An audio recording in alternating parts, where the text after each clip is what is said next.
Good morning, everybody, and welcome to Transformation Tuesday. I'm a little bit early today, but I've got a mower man who's about to start mowing at the front. He's been outside for a couple of minutes, so I thought I'd get on a little bit early and do it today. So today I'm talking about Tom, and Tom is 46 years old, and he has allergies, psoriasis, and irritable bowel syndrome, the mixed variety. And explain what I mean by that. He has alternating constipation and diarrhea, and it's been going on and off. He can't seem to find the pattern for it or what's happening with it. So that's why he came to me at the outset. So hi, I'm Ange Sinclair, and I'm the Digestive Detective. I saw Tom at the peak of hay fever season the first time. He was sneezing, his eyes were watering, and he looked pretty miserable. So he was the managing director of a company and took up a lot of his time. It was really stressful. He was single as well, so didn't have a family. He told me that he'd suffered allergies his entire life, but as he was aging, they were getting much worse, which is common for a lot of folk. His dad suffered allergies and his mum had eczema. So this is not unusual either, because generally atopy runs in families. So that's what allergies and eczema and also asthma, they all tend to go together. So if you have a parent that has one of those three things, the children and the offspring are likely to get one of those things as well. In most cases. So when he was in his final year at high school, he had his first spot of psoriasis on the back of his neck, right on his scalp line. He had it. And as the year got further in and he got more stressed, his psoriasis became a lot worse, spread down into his arms, and generally it's in the elbows and the knees, in the joints. And so for those of you who don't know what psoriasis is, it's an autoimmune condition where your skin cells turn over really quickly, and they form silvery plaques in those creases. And you can generally see them on people's arms and legs, and they crack and they bleed and they dry out. It's also an autoimmune condition, so it has a very big component of the body literally attacking itself. So you need to switch this off to manage it. So Tom had found throughout his life that when his stress was mega high, he would get larger patches of psoriasis. So he tried lots of, what did he tell me? He chucked lots of stuff at it.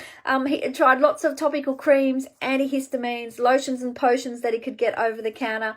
He'd been far too busy to do anything about it. But now he was finding that he could no longer ignore it. He had to take action on it.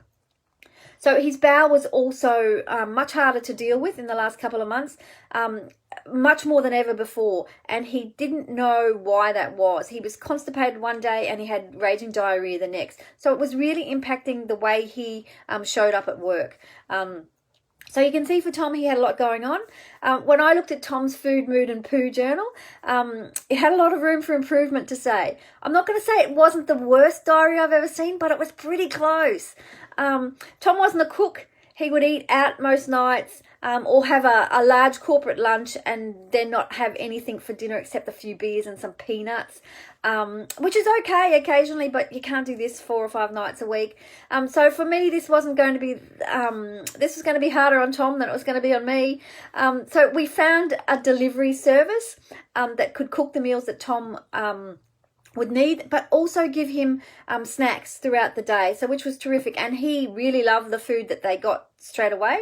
So after the second week, when I saw him, he was very excited. His bowels had become normal over 2 weeks. So he couldn't believe that the small changes that he had made had got him completely free from that physical stress that his bowel had for years and years.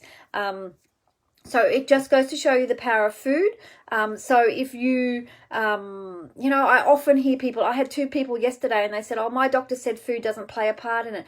Well, that's not true. I see people all the time that are, eating the wrong sort of food for them, and it's really impacting their health. So what you put in your mouth is critical about how your bowel works. So now Tom and I worked together for about a year. Once we had his allergies and eczema under control, he wanted to keep coming to see me for accountability and continued wellness support. He said I was just bossy enough to get him to do what he needed to do. So that always made me laugh. So what I loved about Tom is the follow through that he made with all the changes. He was exceptionally good at this, even though they were really challenging for him. So I can see there the qualities in him that made him a fantastic CEO. as well. Some of them he was not overjoyed with as well, like no peanuts, but he really mostly loved getting control of having his life and his body back. So for Tom's transformation, a lot of his problems stemmed from a touchy immune system, but what he was putting in his mouth really wasn't helping him. In fact, every mouthful that he was eating was making him much worse. So I ask you, what are you putting in your mouth? Is it helping your condition or hindering it? Are you confused about what you should be eating? If you want advice around what you're eating, book in for a free 15-minute consult. I can then give you a mini roadmap on what to do and where to go next. So for those of you on Instagram, the link is in the bio. And for those of you on Facebook, I'll add the link to the top where you can book in. Have a fantastic day, everyone. I can hear that lawnmower man cranking up his lawnmower. I'll talk to you next week. See you then. Bye.